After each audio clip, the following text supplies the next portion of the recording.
একটা ভীষণ ইম্পর্টেন্ট প্রশ্ন হঠাৎ মনে হলো, এখন তো বেসিক অর্গানিক কেমিস্ট্রি চলছে, এখানে না যখন যেরকম ধরনের প্রশ্ন আমার মাথায় আসবে তখন কিন্তু আমি হট করে সেরকম ধরনের প্রশ্ন করিয়ে দেবো। এখানে বলা যে which hydrogen is most electronegative. অনেকগুলো হাইড্রোজেন এখানে দেওয়া আছে, কিন্তু রিং সাইজ আমরা দেখতে পাচ্ছি প্রত্যেকের ক্ষেত্রে আলাদা। এই প্রশ্ন আমরা কিভাবে সলভ করব? প্রথম কথা আমরা দেখে নেব যে এখানে আমাদের একটা করে হাইড্রোজেন দেখানো হয়েছে, কিন্তু আরও একটা করে কিন্তু হাইড্রোজেন আছে, কারণ প্রতিটা কার্বনের কিন্তু আমাকে 4টে করে ভ্যালেন্সি তাকে পূর্ণ করতে হচ্ছে। সুতরাং each and every one is sp3 hybridised.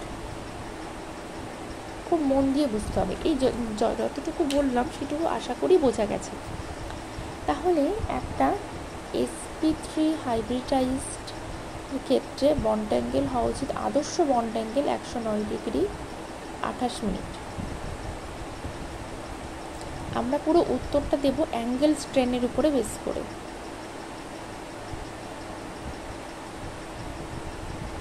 ওকে, বেশ। এবার আমি দেখছি এর ক্ষেত্রে এই বন্ড অ্যাঙ্গেলটা কত, কিংবা এর ক্ষেত্রে এই বন্ড অ্যাঙ্গেল কত, এর ক্ষেত্রে এই বন্ড অ্যাঙ্গেলটা কত।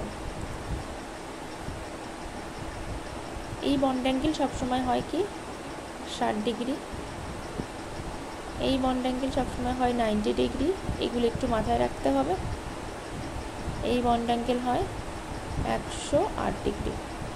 সুতরাং আমরা বুঝতে পারছি কি এর থেকেই 109 থেকে এর ডেভিয়েশনটা কত, এর ডেভিয়েশন কত, এর ডেভিয়েশন কত।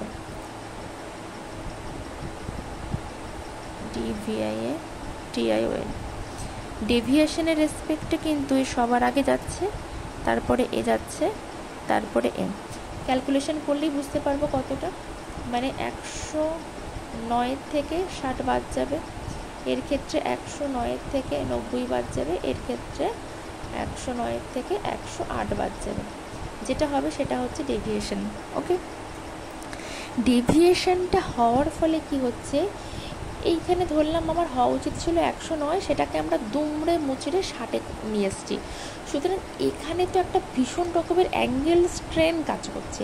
অ্যাঙ্গেল স্ট্রেন কাজ করার দরুন কি হচ্ছে, এখানে মানে যেহেতু দুমড়ে মুচড়ে ছোট করা হয়েছে, এর উপরে কি হচ্ছে, এই প্রতিটার উপরে সেম কন্ডিশন, সবার ক্ষেত্রেই সেম। আমি একটা কর্নারকে ধরে নিয়ে বলছি, কি হচ্ছে এখানে এর এনার্জিটা খুব বেশি হয়ে যাচ্ছে। কি হচ্ছে, এনার্জিটা এই কার্বনের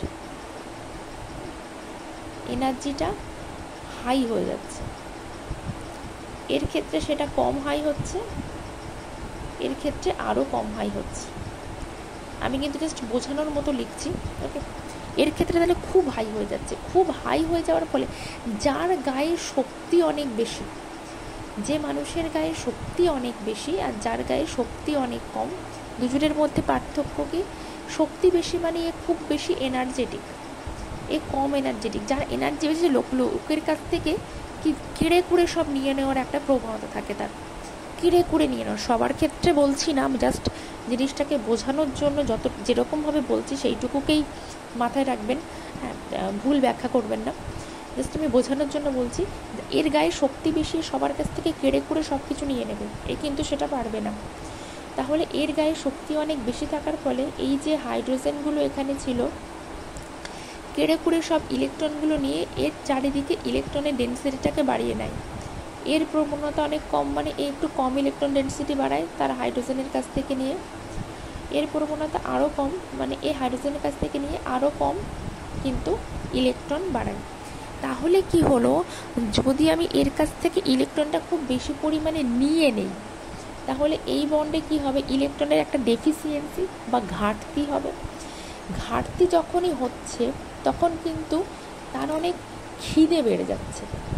ঘাটতি যখনই হচ্ছে তখন তার কিন্তু ইলেকট্রনের প্রতি অ্যাফিনিটি বেড়ে যাচ্ছে, ইলেকট্রন পাওয়ার ইচ্ছা বেড়ে যাচ্ছে। ইচ্ছা বেড়ে যাওয়া মানেই সেটা কিন্তু ইলেকট্রোনেগেটিভ, সে ইলেকট্রন চাইছে আরও বেশি করে। তাহলে এই বন্ডের এই হাইড্রোজেন অনেক বেশি ইলেকট্রোনেগেটিভ, তারপর এটা, তারপর এটা। 5 মিনিটের ছোট্ট ভিডিও ছিল, জাস্ট মাথায় এলো বলে করিয়ে দিলাম।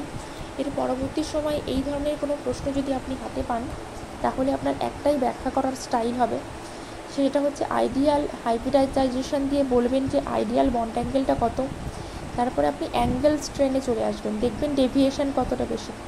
যার ক্ষেত্রে ডেভিয়েশন যত বেশি তার এনার্জি তত বেশি, এনার্জি বেশি হলে তার প্রবণতা হাইড্রোজেনের কাছ থেকে কেড়ে করে সমস্ত ইলেকট্রন নিজের কাছে নিয়ে নেবে। হাইড্রোজেনের কাছ থেকে কেড়ে করে নিলে তার উপরে একটা ইলেকট্রন ডেফিসিয়েন্সি কাজ করছে।